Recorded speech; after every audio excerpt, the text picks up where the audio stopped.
Navigating Suicide Loss, a Survivor's Study. Those left behind after the suicide of a loved one often experience complex grief that can involve feelings of self-blame, abandonment, and rejection.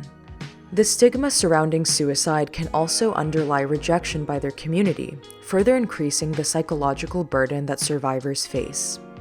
Understanding the challenges of suicide loss survivors and identifying the most effective ways to support them is important in helping survivors to heal and move forward with their lives.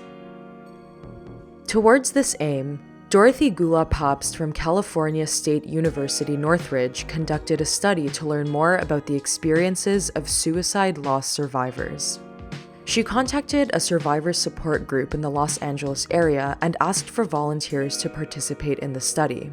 14 people agreed to participate and underwent in-depth interviews investigating the effect of the suicide on their social life, navigating stigmas, and the most effective coping strategies. In terms of social interactions after losing a loved one through suicide, the respondents fell into 3 different categories. Some retreated from their social group, feeling that they did not have enough emotional energy to engage with others, or because discussing the suicide was emotionally painful. Other survivors were determined to carry on as before, often quickly returning to work after the bereavement. Others reported a desire to stay strong, sometimes to help other family members to process their grief. The participants also answered questions about navigating stigma as a suicide loss survivor. Some experienced a significant drop in their self-worth, identifying their loved one's suicide as a negative reflection on themselves. The stigma around suicide also caused some respondents to avoid telling others the cause of their loved one's death, and others were perturbed by local gossip about their loved one following the suicide.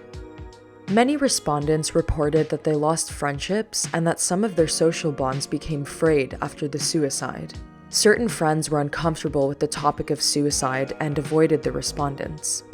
Goulah-Pabst also asked the respondents about their coping strategies. Many were very positive about the effects of private therapy in helping them to process the event, and some also found solace in their religious communities. Getting back to work and feeling social solidarity as a result was also helpful for some.